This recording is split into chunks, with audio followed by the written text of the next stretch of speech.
नमस्कार मित्रों, स्वागत है आपका हमारे चैनल पर। आज हम जानेंगे वट सावित्री की वो चमत्कारी और पावन कथा जिसे सुनने मात्र से महिलाओं को अखंड सौभाग्य और सुखी वैवाहिक जीवन का वरदान मिलता है। यह सिर्फ एक व्रत की कहानी नहीं है, बल्कि यह प्रेम, दृढ़ संकल्प और कुशाग्र बुद्धि की वो मिसाल है जो पूरी दुनिया में कहीं और देखने को नहीं मिलती। इस वीडियो को अंत तक जरूर देखिएगा, क्योंकि कहानी के अंत में हम आपको यह भी बताएंगे कि इस पावन व्रत में आखिर बरगद के पेड़ का ही महत्व क्यों है और इसकी पूजा ही इस व्रत में क्यों की जाती है। तो चलिए मित्रों, इस वीडियो को शुरू करते हैं। उससे पहले कमेंट में लिख दीजिए जय श्री हरि विष्णु। यह अमर पौराणिक कथा शुरू होती है मद्र देश के राजा अश्रुपति के राजमहल से। राजा अश्रुपति हर तरह से सुखी थे, लेकिन उनकी कोई संतान नहीं थी। संतान प्राप्ति के लिए उन्होंने कई वर्षों तक कठिन तपस्या की और देवी सावित्री की आराधना की। उनकी भक्ति से प्रसन्न होकर देवी सावित्री ने उन्हें एक परम तेजस्वी कन्या का वरदान दिया। राजा के घर में गूंजी किलकारियों से पूरा राज्य झूम उठा और देवी के नाम पर ही उस कन्या का भी नाम रखा गया, सावित्री। सावित्री जैसे जैसे बड़ी हुई, उसकी सुंदरता, उसके संस्कार और उसकी बुद्धिमानी की चर्चा चारों दिशाओं में फैल गई। जब सावित्री विवाह के योग्य हुई तो राजा अश्रुपति ने उससे कहा कि वह स्वयं अपने लिए एक योग्य वर की तलाश करे। अपने पिता की आज्ञा पाकर सावित्री योग्य वर की खोज में मंत्रियों के साथ देश भ्रमण पर निकल पड़ी। कई राज्यों से गुजरते हुए वह अंत में एक घने जंगल में पहुंची। इसी जंगल में साल्व देश के राजा धुमुतसेन रहते थे, जिनका राज्य उनके दुश्मनों ने छीन लिया था और वे अंधे होने के कारण अपनी पत्नी और पुत्र के साथ जंगलों में निवासित जीवन जी रहे थे। राजा धुमुतसेन के इसी शूरवीर और परम संस्कारी पुत्र का नाम था सत्यवान। सत्यवान दिन रात अपने अंधे माता पिता की सेवा करते थे और जंगल से लकड़ियां काटकर अपना जीवन यापन करते थे। सावित्री ने जब सत्यवान के गुणों और उनकी पितृभक्ति को देखा तो उसने मन ही मन सत्यवान को अपने पति के रूप में चुन लिया। सावित्री जब वापस राजमहल लौटी तो उस समय राजा अश्वपति के दरबार में देवऋषि नारद बैठे हुए थे। सावित्री ने पूरे सम्मान के साथ अपने पिता और नारद जी के चरण छुए और कहा, पिताजी, मैंने साल्व देश के राजकुमार सत्यवान को अपने पति के रूप में स्वीकार कर लिया है। सावित्री की बात सुनते ही देवऋषि नारद चौंक गए। उनके हाथ की वीणा थम गई। उन्होंने अत्यंत दुखी स्वर में राजा अश्वपति से कहा, हे राजन, यह आपने क्या सुन लिया? सावित्री ने बहुत बड़ा अनर्थ कर दिया है। सत्यवान सर्वगुण संपन्न है, वह धर्मात्मा है, बलवान है और राजाओं की तरह तेजस्वी भी है, लेकिन विधाता ने उसके भाग्य में एक बहुत बड़ा दोष लिखा है। राजा अश्वपति घबरा गए और उन्होंने पूछा, हे मुनिवर, ऐसा कौन सा दोष है? मुझे शीघ्र ही बताइए। तब नारद जी ने वो भयानक भविष्यवाणी की। उन्होंने कहा, सत्यवान अल्प आयु है। आज से ठीक 1 वर्ष बाद उसकी मृत्यु निश्चित है। उसके प्राण पखेरु उड़ जाएंगे। नारद जी की यह बात सुनकर राजा अश्वपति के पैरों तले जमीन खिसक गई। वे कांपने लगे। उन्होंने सावित्री को अपने पास बुलाया और रोते हुए कहा, पुत्री सावित्री, तुम कोई और वर चुन लो जो 1 साल में ही मृत्यु के गाल में समा जाने वाला हो। उससे विवाह करके तुम अपने जीवन को नर्क नहीं बना सकती। मेरी बात मानो, अपना निर्णय बदल लो। लेकिन सावित्री साधारण स्त्री नहीं थी, वह सतीत्व और निष्ठा की प्रतिमूर्ति थी। उसने अपने पति के आंसू पोंछे और बहुत ही शांत लेकिन दृढ़ आवाज में कहा, पिताजी, भारतीय नारी अपने जीवन में पति का वरण सिर्फ 1 बार करती है।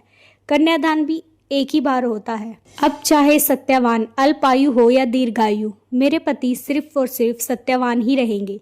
मेरा यह संकल्प अब कभी नहीं बदल सकता। सावित्री के इस अटूट विश्वास के आगे देवऋषि नारद और राजा अश्वपति को झुकना पड़ा।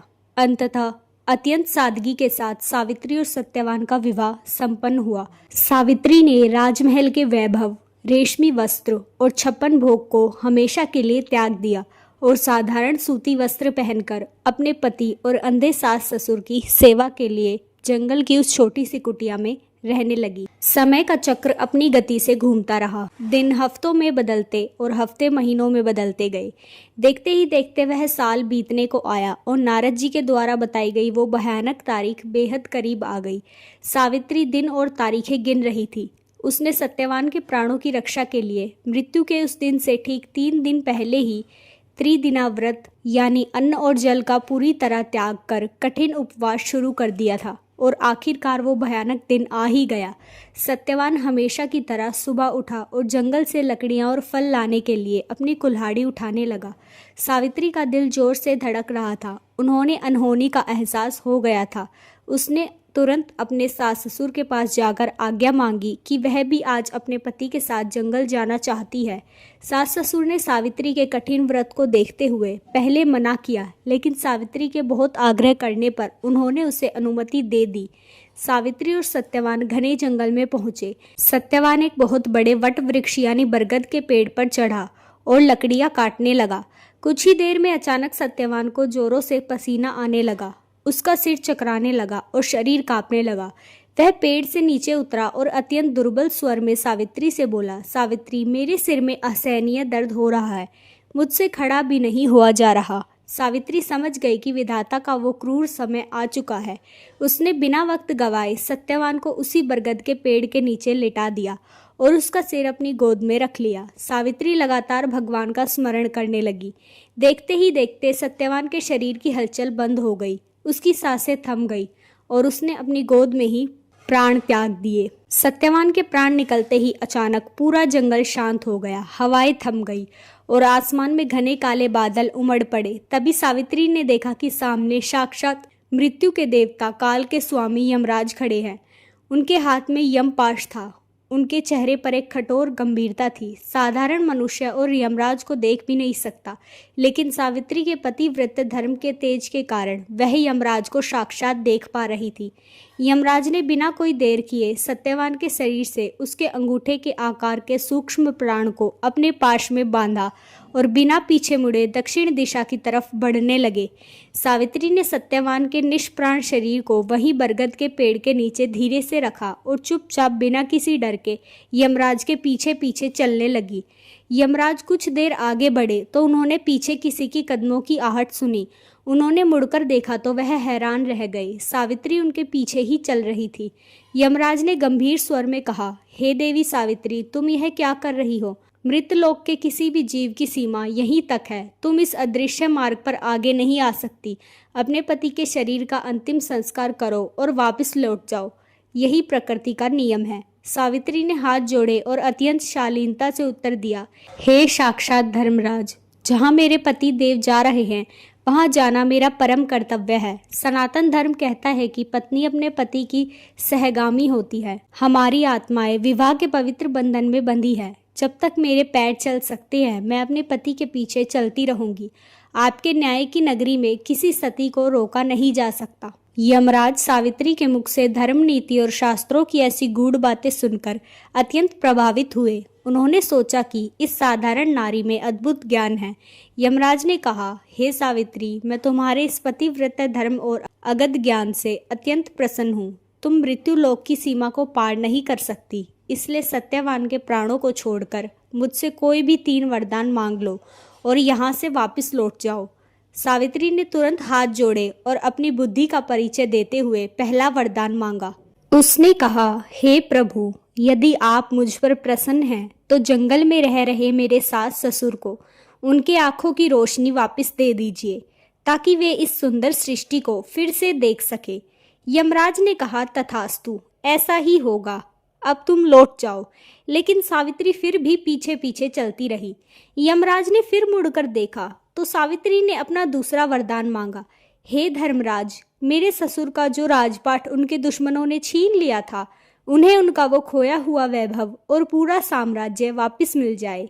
यमराज सावित्री की निस्वार्थ भावना देखकर गदगद हो गए और बोले, तथास्तु पुत्री, उन्हें उनका राज्य भी वापस मिलेगा। लेकिन सावित्री, अब तुम्हें रुकना होगा। सावित्री के कदम फिर भी नहीं रुके। वह लगातार यमराज के पीछे चलती रही।